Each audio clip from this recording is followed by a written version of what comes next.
पशुपतिनाथको मन्दिर नेपालमा रहनु हामी सम्पूर्ण नेपालीहरूको लागि सौभाग्यको कुरा हो। भगवान पशुपतिनाथको मन्दिर छ र नेपाल र नेपालीको गौरव बढेको छ। भगवान पशुपतिनाथको मन्दिर रहेको हुनाले नै पशुपति क्षेत्रलाई साधना भूमि, दानभूमि, पुण्यभूमि, मोक्ष भूमिको रूपमा हाम्रा शास्त्रहरूले उल्लेख गरेका छन्। यसैले यस्तो क्षेत्रमा जन्म हुन पाउनु सम्पूर्ण नेपालीहरूको लागि र भगवान पशुपतिनाथको नामबाट चिनाउनु हामी सबैको लागि एउटा गौरवको कुरा हो।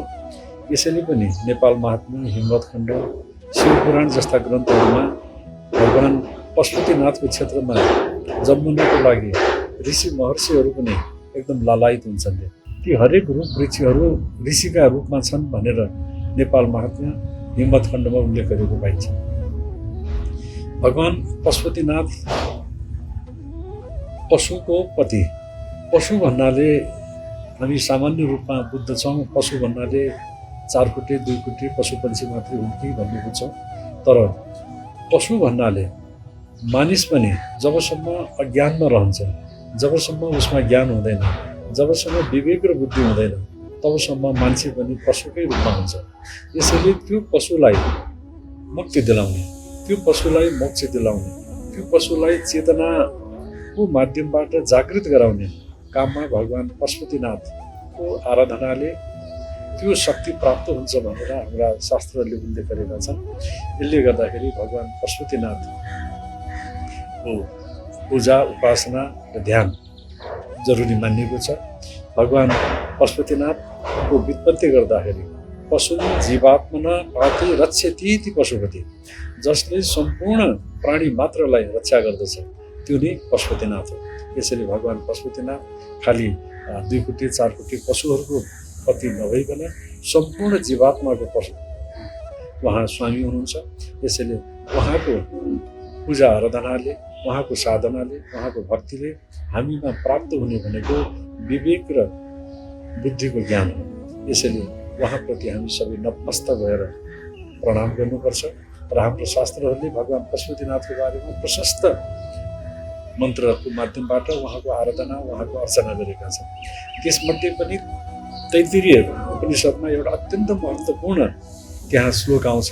त्यो श्लोक अनुसार यो सारा सृष्टि, यो सारा ब्रह्माण्ड नै भगवान पशुपतिनाथको कारणबाट यो ब्रह्माण्डको सृष्टि भएको छ र त्यसभित्र उहाँ सूक्ष्म भन्दा पनि अति सूक्ष्म रूपमा विद्यमान हुनुहुन्छ र त्यसैले यो सारा सृष्टिलाई सञ्चालन गरिरहेको छ र उहाँलाई बुझ्न सक्यो भनेदेखि हामीले शान्ति प्राप्त गर्न सक्छौँ भन्ने कुरा त्यहाँ उल्लेख गरिएको छ। त्यहाँ भनिएको छ, सूक्ष्माति सूक्ष्म कलिलस्य मध्ये विश्वस्य स्रष्टा अनेक रूप विश्वस्य एकम परिवेष्टितारम ज्ञात्रम शिवम शान्ति अत्यन्तमेति। यसैले उहाँलाई बुझ्न सक्यो भनेदेखि यो सारा संसारलाई, यो सारा विश्व ब्रह्माण्डलाई बुझ्न सकिन्छ। यसैले भगवान पशुपतिनाथलाई हामीले त्यस रूपबाट हेर्न सक्यौँ भनेदेखि हामीमा जुन किसिमको एउटा अज्ञानता छ त्यो अज्ञानताबाट हामी ज्ञानको क्षेत्रमा जान्छौँ र त्यस दृष्टिकोणले मनमा मात्रै राखेर हामीले भगवान पशुपतिनाथप्रति पूजा आराधना गर्ने हो भने हामीले धेरै कुराहरू प्राप्त गर्न सक्छौँ र भगवान पशुपतिनाथको साँच्चै नै सही रूपबाट भक्ति आराधना गर्ने हो भनेदेखि उहाँबाट प्राप्त नहुन सक्ने भन्ने कुरा केही पनि छैन। चाहे व्यक्तिले होस्, चाहे कुनै अरू सामूहिक रूपबाट होस्, हरेक दृष्टिकोणबाट भगवान् पशुपतिनाथबाट हामीले धेरै कुराहरू प्राप्त गर्न सक्छौँ, जीवनलाई मुक्त गर्न सक्छौँ र यो जीवन मुक्तिको लागि यही नै बसेर त्यो ज्ञान प्राप्त गर्न सक्ने क्षमता भगवान् पशुपतिनाथले हामीलाई दिनुहुन्छ। यसरी भगवान् पशुपतिनाथप्रति हामी नतमस्तक भएर उहाँप्रति आराधना गर्न सक्यौँ भनेदेखि हाम्रो जीवन धन्य हुन्छ, सफल हुन्छ, सुफल हुन्छ। भगवान श्री पशुपतिनाथको पाशुपत योग, पाशुपत धर्म र हिमवत खण्ड नेपालको संविधानमा उल्लेख हुनु पर्दछ। ओम गुरु परमात्मने नमः। ओम विशुद्धाय नमः।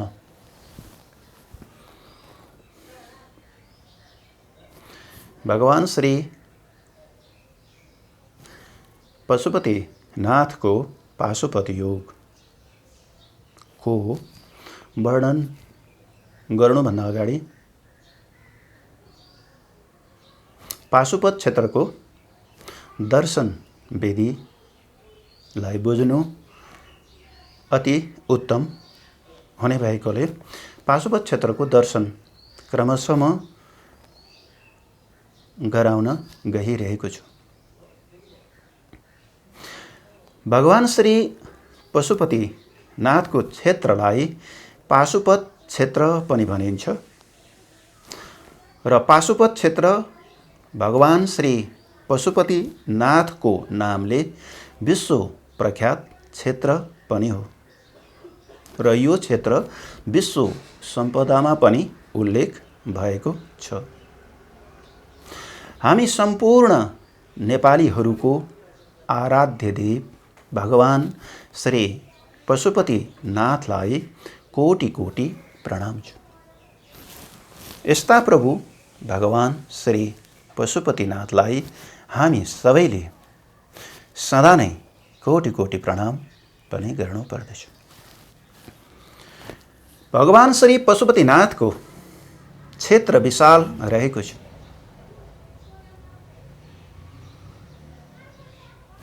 हाम्रा पूर्वज सिद्ध ऋषि मुनिहरूले स्थापना गरिएका पाशुपत क्षेत्रमा रहेका विभिन्न प्रकारका अथवा विभिन्न देवी देवताहरूको मूर्तिहरूको हामी त्यहाँ दर्शन गर्छौँ, पूजा गर्छौँ, ध्यान गर्छौँ।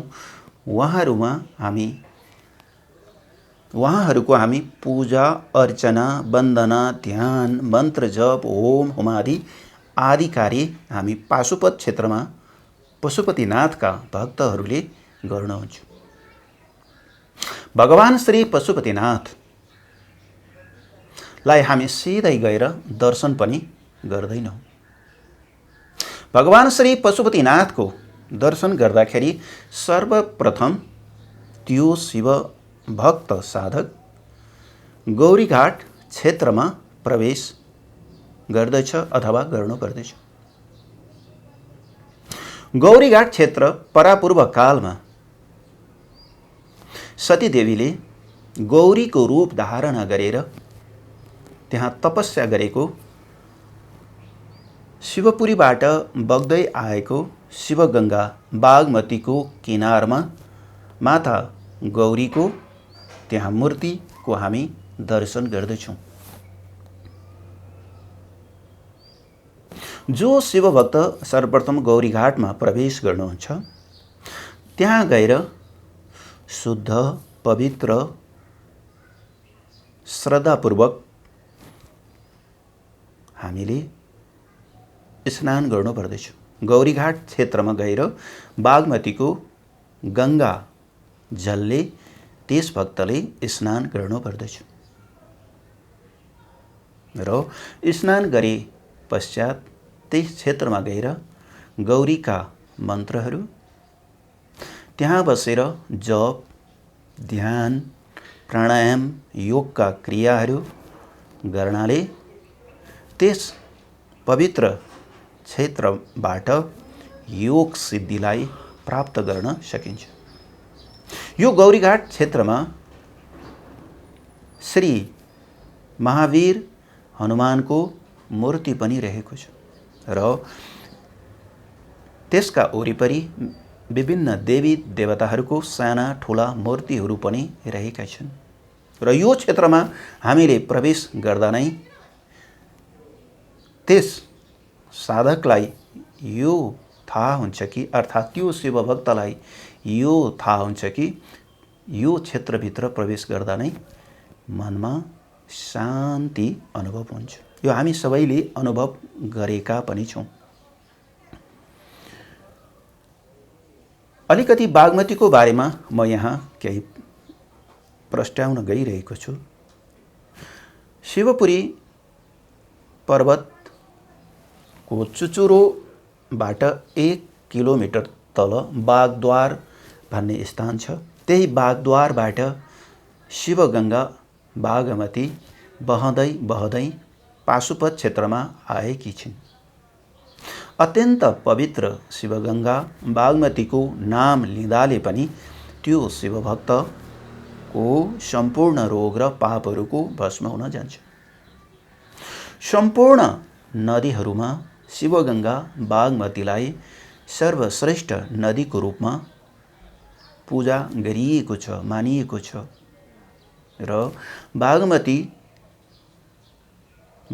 अथवा बागद्वारबाट बहँदै आएको जो शिव गङ्गा जल हामी काठमाडौँवासीहरूको घर घरमा आउँदछ, जहाँ धाराको पानी हामी सेवन गर्दैछौँ, स्नान गर्दैछौँ। यस्तो पवित्र हामी काठमाडौँवासीहरूले शिवपुरीबाट बहँदै आएको शिवगङ्गाको जल हामी सेवन गर्दैछौँ र यस्ता अथवा यस्ती शिवगङ्गालाई कोटि कोटि प्रणाम छ। गौरीघाटको दर्शन पश्चात हामी गौरीघाट नजिकै रहेको किरातेश्वर महादेवको दर्शन गर्न पुग्दछौँ। कुनै समयमा भगवान शिवले किरातेश्वर अथवा किरातको रूप धारण गर्नुभएको थियो र त्यहाँ किरातेश्वर अथवा किरातको रूप धारण गरेको हुनाले त्यहाँ किरातेश्वर महालिङ्गको स्थापना पनि गरिएको छ र किरातेश्वरको दर्शन गर्नाले पनि रोग र पापहरूको भस्म हुन्छ र त्यस क्षेत्रमा पनि गएर हामीले योग, ध्यान, प्राणायामहरू गर्न सक्दछौँ र यस्ता किरातेश्वर प्रभु महादेवलाई पनि कोटि कोटि प्रणाम छ। जब हामी किरातेश्वर महादेवको दर्शन गर्दछौँ त जगत जननी महागुहेश्वरी क्षेत्रमा हामी प्रवेश गर्दछौँ। सत्ययुगमा सतीदेवीले शरीर छोड्दाखेरि सतीदेवीको गुप्त अङ्ग पतन भएको यो स्थान भनेर हामी सबै नेपालीहरू परिचित छौँ। माता गुहेश्वरी योग दर्शनमा हेर्दाखेरि उनलाई हाम्रो 7वटा चक्रहरूमध्येमा मूलाधार चक्र प्रथम चक्रको रूपमा पनि पूजा गरिन्छ र माता गुहेश्वरीको मन्दिर वरिपरि अहिले पनि सिद्धजनहरू निवास गर्नुहुन्छ र यो क्षेत्रको वरिपरि विभिन्न प्रकारका अथवा विभिन्न सिद्धि प्रदान गर्ने देवी देवताहरूको मूर्तिहरूको पनि स्थापना गरिएको छ। साह्रै बेइज्जत भयो घरको कार्पेट ल्याउँछु आज, आफन्त र पाहुना आउँदा मुख देखाउनै लाज। अति सुन्दर धेरै टिकाउ कहाँबाट ल्याउने, अरू भन्दा कम्फर्टेबल कार्पेट कुलाउने। मैले जस्तै बुझ्नु पर्यो, नयाँ जेन्सा कार्पेट नै ल्याउनु पर्यो। जेन्सा कार्पेट हाम्रो नै राम्रो। मेरी आमा कहाँ हुनुहुन्छ? जेन्सा सँगै स्वेटर बुन्दै हुनुहुन्छ। अनि नानु जेन्सा सँगै पढिरहेछ। बाबु कहाँ छ? जेन्सा सँगै खेलिरहेछ। अरू भन्दा बढी कम्फर्ट, ब्युटी अनि भेराइटी छ, किनकि बेस्ट टेक्नोलोजीमा हाम्रो देशको आफ्नै उत्पादन छ। माकुसुम हाम्रो नै राम्रो। जेन्सा कार्पेट। हामी नेपालीहरूको अर्थात् विश्व मानवकै माता गुहेश्वरी हुनुहुन्छ। गुहेपीठ भन्नाले पृथ्वी मातालाई पनि हामीले बुझ्नु पर्दछ। पृथ्वी माताको प्रतीक हो गुहेश्वरी। यस्ता गुहेश्वरी परमेश्वरीका भक्तहरू त्यहाँ प्रशस्त मात्रामा हामीले दिनहुँ दर्शन गर्न अथवा हामी त्यहाँ जाँदाखेरि दर्शन पाउँदछौँ। गुहेश्वरी परमेश्वरीका विशेष गरेर साधकहरू देवी सायुज्यलाई प्राप्त गर्दछ।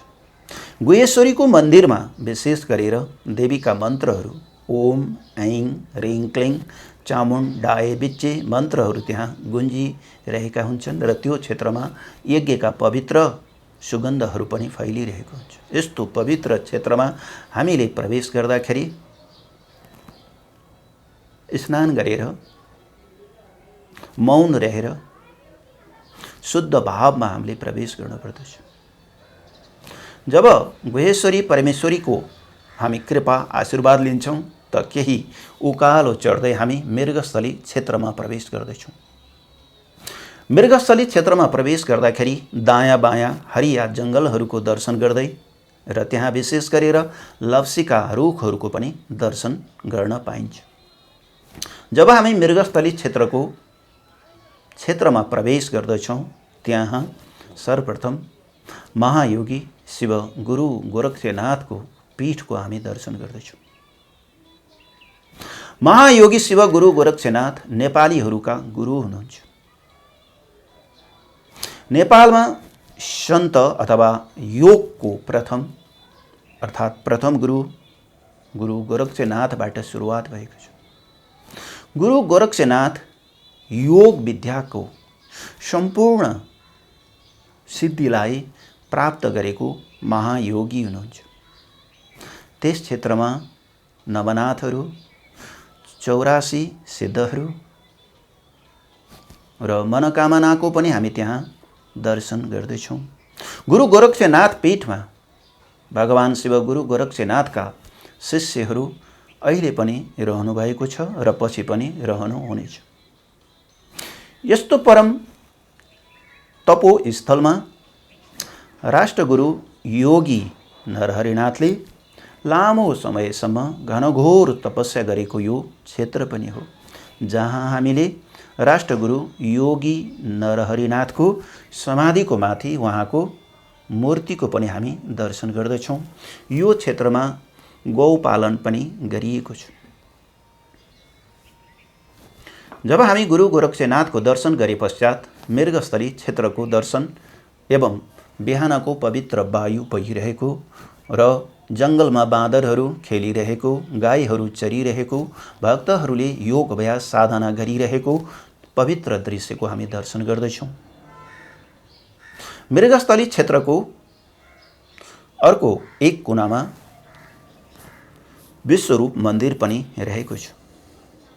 विश्वरूप मन्दिर शिव शक्तिको विराट स्वरूप हो, जहाँ अहिले भूकम्पको कारण त्यो भग्नावशेष भएको छ। त्यो निर्माण पनि हुँदैछ। विश्वरूप मन्दिरको दर्शन साधना गर्नाले भगवान शिवशक्ति प्रसन्न भएर त्यस साधकलाई विराट स्वरूपको दर्शन पनि हुन सक्दछ। जब हामी विश्वरूपको र मृगस्थलीको दर्शन गर्दै अब हामी श्री पशुपतिनाथको नजिक आउँदछौँ।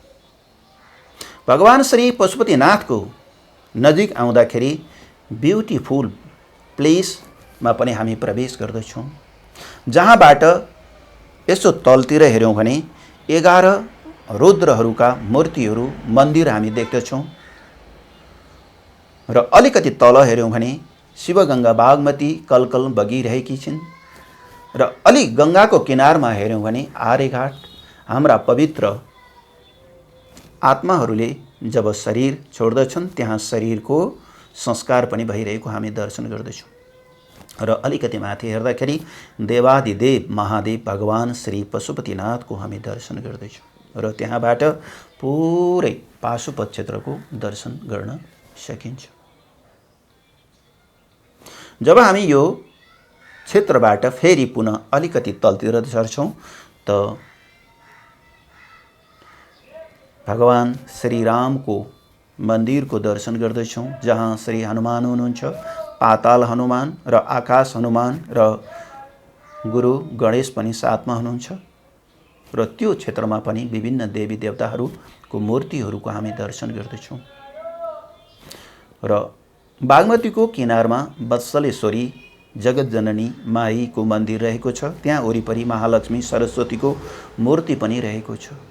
वत्सलेश्वरी माईको दर्शन, पूजा, ध्यान, जप, होम आदि कार्य गर्नाले हामीले यसै जन्ममा र पूर्व जन्ममा गरेका पापहरूको यसै जन्ममा त्यो पापहरूको भस्म हुन्छ भन्ने शास्त्रमा लेखिएको छ। र त्यसको नजिकै भस्मेश्वर पनि रहेको छ र जहाँ हनुमानजीको मूर्ति पनि त्यहाँ स्थापना गरिएको छ। त्यस पश्चात हामी पाशुपत क्षेत्रको आर्यघाटको दर्शन गर्दै हामी राजराजेश्वरी अर्थात् नवदुर्गाको मन्दिरमा पुग्छौँ। नवदुर्गाको मन्दिरमा गएर हामी देवीको मन्दिर एवं मूर्तिहरूको दर्शन गर्दै नवदुर्गाको अगाडि त्रिदेवको पनि ठुलो मन्दिर रहेको छ। ब्रह्म विष्णु महेश्वरको पनि हामी त्यहाँ ध्यान गर्दैछौँ र त्यो क्षेत्रको आनन्द लिन्छौँ। त्यस क्षेत्रमा बसेर पनि हामी मन्त्र जप, ध्यान, योग, प्राणायाम आदि साधकहरूले गरिरहेको पनि हामी देख्दछौँ। र जब हामी राजराजेश्वरीको दर्शन गर्छौँ त हामी वनकाली क्षेत्रमा प्रवेश गर्दछौँ। वनकाली क्षेत्रमा अत्यन्त सुन्दर जङ्गल रहेको छ र सुन्दर जङ्गलको बिचमा वनकाली माताको हामी त्यहाँ दर्शन गर्दछौँ अथवा वनकाली माताको मूर्तिको र वरिपरि भैरवहरू पनि रहेका छन् र जुन क्षेत्रमा गएर शान्ति आनन्द त्यस साधकले प्राप्त गर्दछ। यस पश्चात हामी 10 महाविद्यामध्ये भुवनेश्वरी मन्दिरमा प्रवेश गर्दछौँ र पाशुपत क्षेत्रमा विभिन्न ठाउँमा 10 महाविद्याको चाहिँ मूर्तिहरू पनि स्थापना गरिएको छ, जसमा चाहिँ भुवनेश्वरी माईको चाहिँ ठुलो मन्दिर स्थापना गरिएको छ। जब हामी भुवनेश्वरी माईको दर्शन गर्छौँ यस पश्चात हामी देवादिदेव महादेव भगवान श्री पशुपतिनाथको मन्दिरमा प्रवेश गर्दछौँ। भगवान श्री पशुपतिनाथको मन्दिरमा जब हामी प्रवेश गर्दछौँ त यो क्षेत्र विशेष गरेर योभन्दा बाहिर विश्वका कुनै पनि भक्तहरू मानवहरू आरामले सजिलैसँग दर्शन गर्ने व्यवस्था छ। तर भगवान श्री पशुपतिनाथको मन्दिरको भित्र प्रवेश भने हामी पाशुपत धर्मावलम्बी अर्थात् हिन्दू धर्मावलम्बीहरूलाई मात्र त्यहाँ प्रवेश दिइएको छ। जब हामी पशुपतिनाथको पश्चिम द्वारबाट भित्र प्रवेश गर्दैछौँ त हामीलाई अर्थात् त्यो शिवभक्तलाई यो सांसारिक विषय त्यो समयमा हट्न जान्छ।